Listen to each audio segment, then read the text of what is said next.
the energy of abundance, practical advice, and spiritual wisdom to achieve anything in life. Chapter 5, Life Purpose. We begin with a quote from Rick Warren. If you're alive, there's a purpose for your life. Life purpose is a question we all have to consider in our lifetime. Why am I here? What am I supposed to be doing or learning? Am I on the right track? In some ways, energetically, it's the only question that really matters in life. I say this because once we uncover this answer, all the answers to our other questions fall into place. And our soul's contract, our agreement, if you will, with greater consciousness, our mission is to fulfill the purpose we were placed on this earth to do. And no one person's contribution has more value than another. No one person's need has more significance than the other. Now, the ego wants to measure and quantify significance, but the soul has only the motivation to expand the collective. They're completely different objectives. And every person's contribution is significant. It may or may not be recognized externally, but every contribution, thought, word, deed creates a ripple effect in consciousness. So to begin,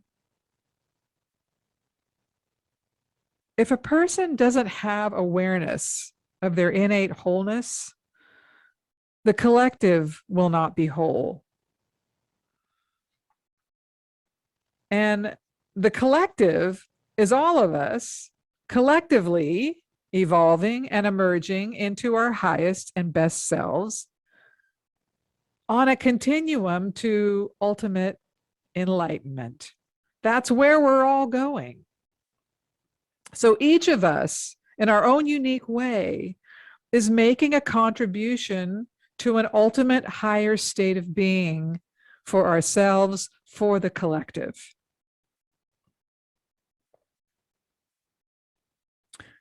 And as I said a moment ago, when we answer the question of purpose, all of our other questions and the answers to them begin to support our goals. And they help us further define our presence in the human experience. So life purpose connects us to everything.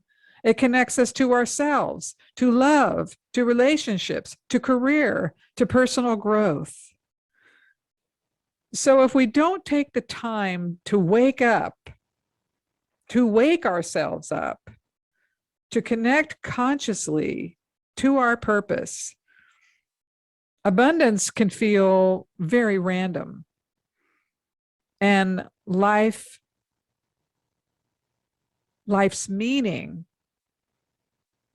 can seem vague. So our ability to understand our purpose gives our life context. Now, beyond our need to contribute, which from my point of view feels universal, life purpose correlates to finding love. Many people are surprised to see this. But if we don't know who we are or what we love, and we're disconnected from those feelings / frequencies that make us feel most like who we are, how can our soulmate ever find us? They won't recognize us because we're flying under the radar. We aren't resonating or showing up into consciousness brightly or boldly. We're blending in. It's like white noise.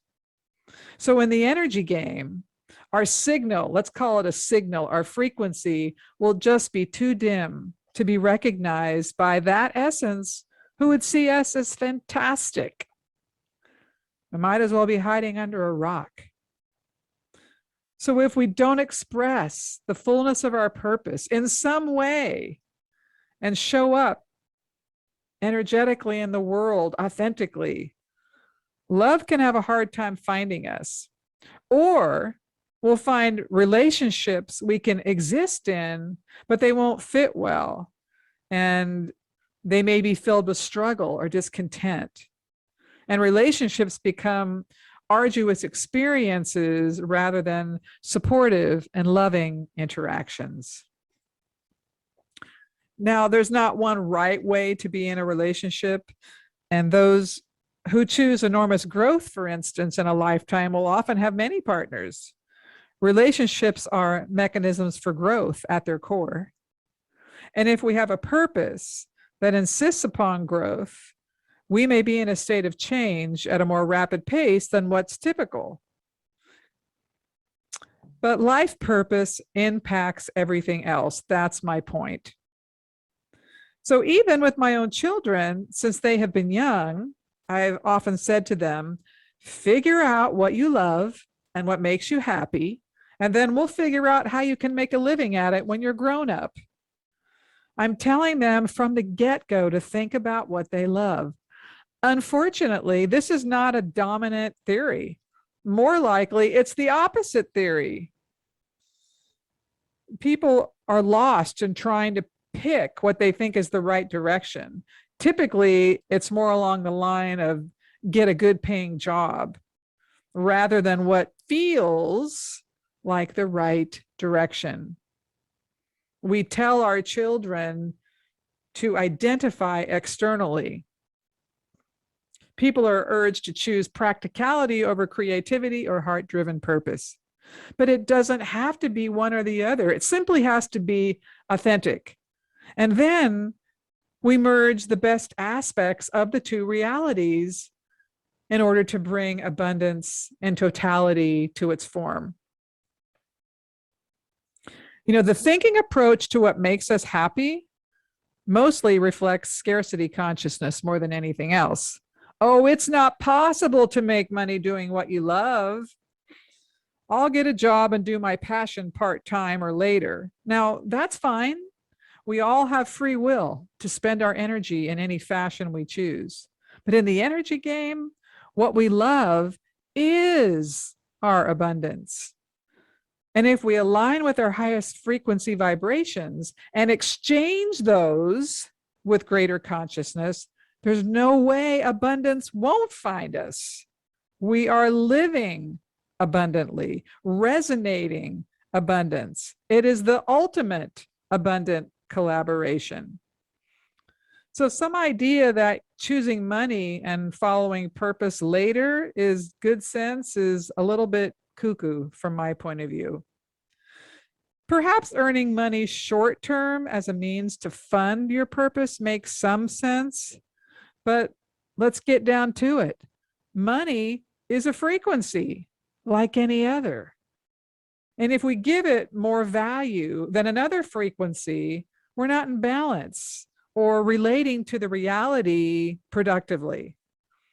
We're identifying with something outside of us as abundant rather than how we feel about ourselves as abundant, or the fulfillment we actually enjoy from cultivating the emergence of our true self. So let's move into story. I'll share mine with you because before I officially became a professional psychic, I had worked in real estate successfully, human resources successfully, and nonprofit successfully, and the private sector successfully. So all the roles I assumed during that time in my life fit who I was at that time in my life. They met my needs at that time. I was evolving, as most of us do. And as with all people, my life was in a state of emergence. And each role took me a distance. I knew when to stay. I knew when to go. I listened to that. I didn't allow an external voice to say, oh no, you better not change jobs. Oh no, you better not go into a different industry. Oh no. No, I listened to my inner voice that said, you don't belong here anymore. And I left when it was time. During different periods of my professional life, I had romantic partners who fit who I was then. But as I grew into other areas of my truth and expanded out, often those partnerships ended and new ones came in that were better suited to my higher vibration, more developed self. You know, I'll often joke with people who try to convince me that doing something other than what they love for work is a smart move. Why would anyone want to postpone reveling in their abundance or happiness? Rather, oh, I'll do this miserable task for a time, and then when I have some spare moments, I'll do something happy. That's backwards to me. Let's get to it again. Love and happiness are high vibration frequencies on the spectrum. You become more magnetic when you sit in high vibration frequencies. They can only produce positivity. But what most often lives in statements like, in my spare time, I'll do something happy, is the dominant external reality, lack of confidence, fear of inadequacy, attachment to external reality, fear of failure, fear of rejection, fear of not having enough. And isn't that the definition of a scarcity consciousness? And we don't believe we can shift out of a scarcity consciousness. Well, we can, and we should. And of course, modern day culture has not been teaching us how to manage our inner world. It keeps pointing us to the external for answers, acquire things, achieve more status, do more, be more, have more. And we're beginning to learn and acknowledge that those external goals don't fill us up and they don't cause us to feel happy for more than a couple of minutes once we get them. But what does make us happy and what does fill us up is what we feel on the other end of the inner struggle, on the other end of the growth we accomplish when we are realizing purpose by making those challenging decisions that take us to next steps. They cause our self-esteem and self-worth to go through the roof. Otherwise, we allow the smallest version of ourselves to be the voice in our head. And I call that smalling yourself down.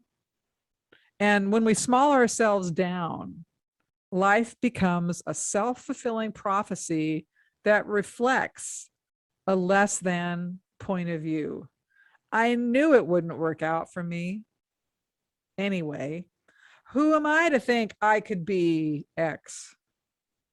Now, here's an actual story, and it's one of many people who come to me in their late 30s, early 40s, and even 50s. And this is how the conversation goes. And this one is with Richard. And here it goes. So, I went to college and got a degree my parents thought would be good for me. I loved environmental studies, but we decided it was best to get a law degree. I got a great job and the pay is wonderful, but I hate my life. And I keep asking myself, is this all there is? I have money, I have a house, I have a family, I have peers who respect me, but I feel lost. I can't stop thinking about the environmental sciences. I still want to be there. And now I'm stuck because I need to pay for my kids' college and I have a mortgage. That's the gist of it. So what happened is a person went against their instincts and opted for a mature and practical path. And, they allowed their parents to weigh in on their decision. And I'm not going to judge it, good, bad, right, or wrong. Everyone means well. But we have to answer the voice that is inside of us, not the voices that come to us outside of us. And so we abdicate passion and defer to the more measured choice of the ego. But with Richard, perhaps, his lesson is not feeling fulfilled in this lifetime. That's part of his experience. But now in his late 40s, he has to figure out how to realign his entire life. It's quite a bit trickier when you have a family to feed and you're older and you likely have less experience trusting your instincts. So I've had numerous clients with this challenge. So I was recently interviewed by a women's magazine called Unleash Your Voice. And one of the questions they asked of me was, what would you tell women now to do as young as they can? And my answer was, figure out what you love and commit to it in your life as soon as possible. When I became a professional psychic some 30 years ago, how I delivered myself was very different than how I deliver myself now, in part because I'm always growing. I love creating new ways to express myself, and God willing, I've improved. But I love learning and trying on different ideas to see what works. But at the core of what I offer, I have always wanted to be of service to others. It has always mattered to me to show up in an authentic manner. And I want to be interesting and a safe place for others to land, regardless of my profession. And this is how I behave in life. So all my roles I held in my diverse professional background helped me fulfill my need to serve and prepared me to serve even more in the role I have now. Even at the time when I was filling other roles, I knew they weren't forever. They were lacking the ability to infuse spirituality. And I knew in my gut at some point in my life, I would have to give myself to that. But it took time for me to develop the courage and give myself permission to embrace that. So beyond my personal journey, my life evolved into making other people successful in whatever terms success meant to them. And when I do that, I feel the most like me. I feel completely in the zone, in alignment with what I came here to do. It's a feeling and an awareness of alignment. When I first began my practice, it was just to deliver intuitive readings and be present with my spiritual reality. But in a short period of time, I began to find that readings alone were unfulfilling to me. That I did enjoy being spiritual all the time, but it wasn't enough to read for people and say, yes, you're going to get that job, or no, you won't, or to tell them this relationship will work out or it won't. I wanted to share with people why the answer was what it was from all energetic angles. It didn't feel fair or ethical to only reveal a yes or no. On occasion, a yes or no is absolutely acceptable, but truthfully, it's rare. With the goal of explaining came the need to develop the language to be able to do so effectively. And it took time to develop the vernacular that could be understood in everyday language.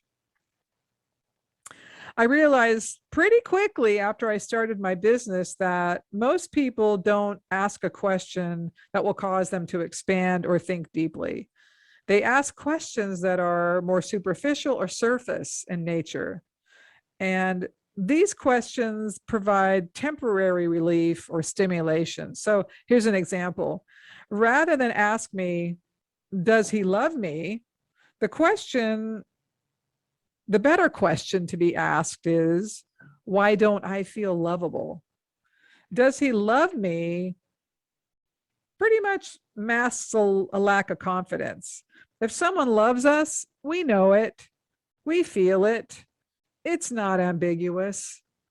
Most often, if people ask that type of question, they're reaching, hoping, and desperate for a validation of a different reality than what they're experiencing. I've watched people frame statements of self-doubt with leading questions trying to direct my answer in an effort to mask the fear, such as, do you think if I pull back and don't pressure him, he will come around again? And it isn't that the question itself is completely irrelevant, but it's painfully obvious the person is coming from low self-esteem or self-worth, and they're trying to negotiate their way for attention. And through this type of negotiating and this type of self-esteem challenge, I began to see how common it is for people to cover up and protect automatically.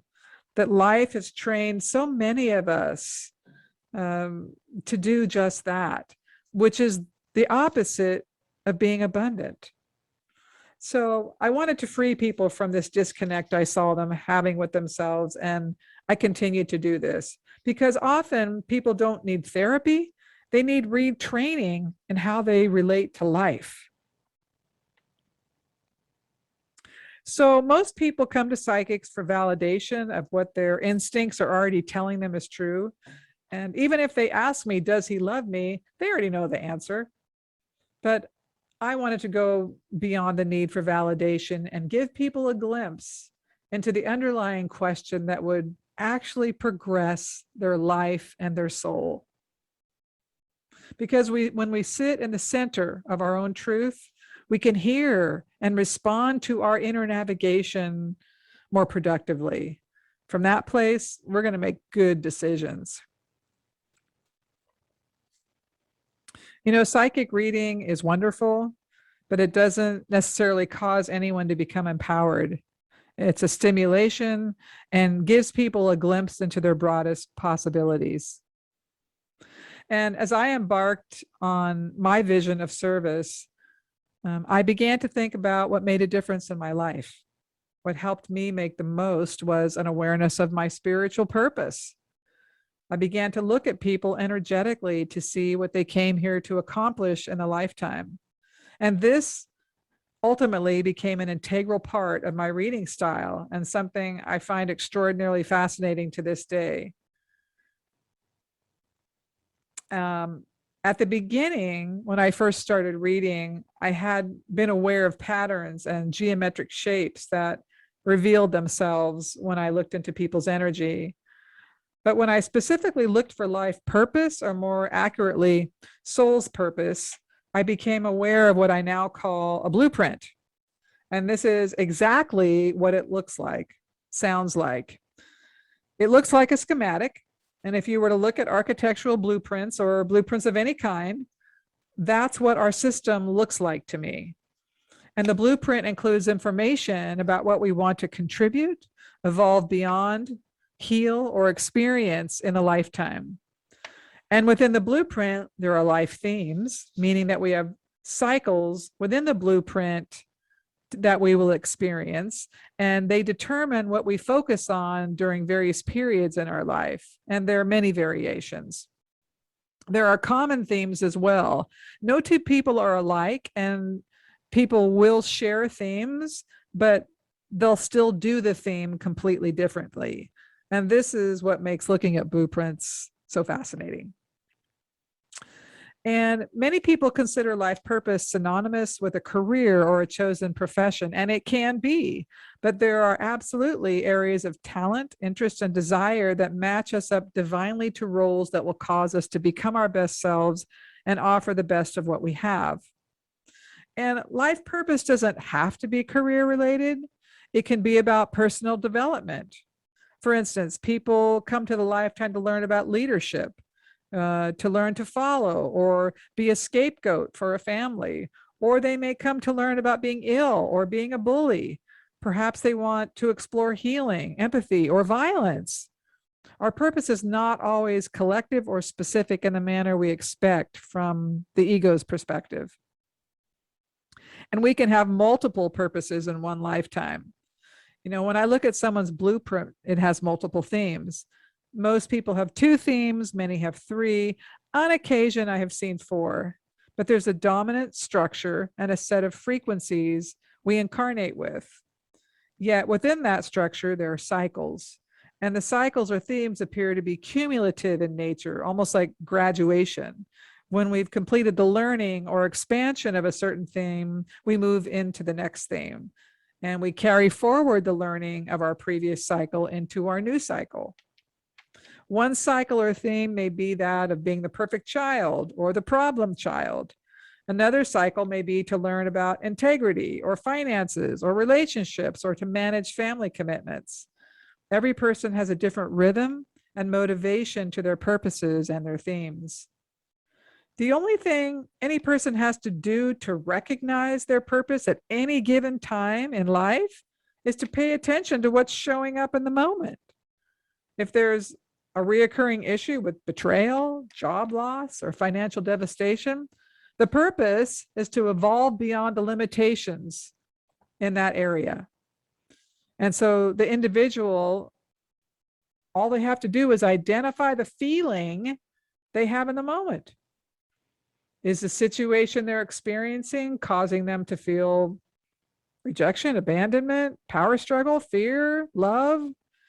But if we quiet ourselves for a few moments, slow down more likely, and just feel, we can identify where we are in our cycle and what we're trying to evolve beyond in that moment. And as soon as we identify the dominant feeling we're having, our purpose becomes clear. That's what we're supposed to be working on. That's the direction we need to go in to bring a system back into balance. Now, when it comes to career and where we belong in life, the answer is always in what you love and what comes easy to you. The answer is always in those things, those activities you would do even if no one paid you to do them. 99% of the time, this is a direction a person needs to be in, needs to go in. And when we follow what we love, what has come easy to us, what we have been gifted with, it takes us exactly where we need to be every single time. But the impediment people bump into is balancing the ego's need to quantify and measure experience based upon external feedback. Because the ego insists upon fixed timelines, fixed financial ideas, fixed methods to achieve the outcome. And when people hit up against their fixed programming, it can preclude them from allowing their purpose and passion to dominate their life. So in terms of life purpose with regard to career, even those people who are working on emotions or personal growth levels have task agreements they want to fulfill. For instance, I can look at someone's energy who is a builder by nature. Doesn't mean they have to be a contractor. Perhaps they put technological structures in place for people or other systems that have to be built. Builders are often department heads or system programmers. 100 years ago, there was no such thing. Or a builder may actually be an architect or a builder of property of some sort. But the person has to determine how to express that pattern. And there are many ways they can do that. I've seen many people who come in on a creative frequency, and it doesn't always mean they will be artists or musicians. Rather, they have to always be in the process of making something new. They have to be crafting and molding energy all the time. Often these people are web designers, artisans, or entrepreneurs of some sort. Maybe they play music on the side or dabble in healing arts, but they need fluidity. If I see someone with a pioneer theme, this type of individual typically has to make a mark of some type. They may not necessarily leave a legacy, but they need to carve the path for others to experience life through their eyes. Or they are truly pioneers of new technology, new ideas, or new inventions. Mostly, pioneers need to carve a spot. It isn't necessary for them to garner fame or money. It's the drive to carve a path that is the goal. That is the purpose. So what can happen in the human experience is that we become confused the noise of the external reality telling us who we're supposed to be and how to measure ourselves. And so it drowns out our own signals. And the advancements in technology have caused us to focus even more on the external reality. The convenience of push button voice command products everywhere, it can separate us from our internal rhythm and navigation if we don't take charge of them. Those external stimulations literally drown out our inner wisdom that tells us what we need to do and where we need to go to realize our fulfillment. I talk to thousands of people every year in person or on the radio or at live events. And when people talk to me about career or life purpose, the first question I always ask is, what do you love? And even at this stage of my life, it's always surprising to me how many people do not know what they love. And this isn't exactly true. Let me clarify. Because as soon as I ask a couple questions and insist the person remember a time they were connected to something that mattered to them, they do remember. It's just they've been conditioned to push it far out of their awareness until they don't remember what they love at all. They're in a state of complete disconnect with their true self. It's common that people turn their back on their purpose, their love, and their truest form of abundance. They allow the external reality to drown out their inner wisdom and guidance. They abdicate to the louder voice. But eventually, the voice returns, because there are many of my clients in their 30s, 40s, 50s who are now asking somewhat desperately, is this all there is? One beautiful aspect of the work I do is that when people reconnect to their own truth and their own love, it's rewarding, really rewarding. There's nothing like watching a person wake up and emerge back into their truth and begin to honor the contributions they have to make in this reality. So now I want to share with you some of the common themes that show up in blueprints, and you may recognize yourself. There are many themes, and new themes do still reveal themselves to me from time to time, and we can embody multiple themes. Another aspect to themes is that, like all energy patterns, they fall in a spectrum, and there are two polarities to each theme. And often each theme represents the gift and the challenge of the essence. The gift can often be how the person makes money or how they contribute to life, or it can be how they express their uniqueness. The challenge is that part of the essence that needs to grow, heal, or evolve in some way. Some of the most common themes include healer. Now, this type of person helps others improve. They're doctors, nurses, therapists, health practitioners, energy workers, drug rehab counselors, massage therapists. On the other side of the healer spectrum is also and often an ongoing pattern of self-abandoning. Healers must serve, and they have an innate need to help others feel better, and they often self-abandon to do that. So one aspect of this journey is often learning how to show up for themselves as much as they do for others. And there are a lot of healers on the planet right now, people who genuinely want to bring healing energy into its truest form. Visionary. Now, this type of essence expresses itself as inventor or innovators. They are Steve Jobs, Albert Einstein, people who need to try new things. And they often access genius or near genius levels. In the opposite of this polarity, they often can feel inadequate or isolated because of their significant intellect or unique view or contribution. Next, creative. This essence can express itself as musician, artist, actor, entrepreneur, comedian. And they must express through action and must move energy around in some way all the time. They often suffer depression, change roles and jobs often, and change relationships often.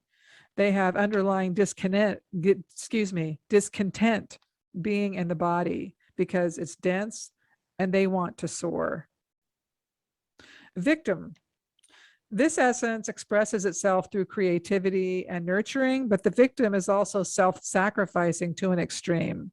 They deal with self-worth issues and struggle to have a right to live or an opinion. Leader. This essence commonly finds themselves leading in the business community, but not always. They also want to be the ones to carry out instructions and make sure things get done correctly. They are achievers. They lead through charisma and strength of personality. Leaders also suffer from isolation and being inflexible.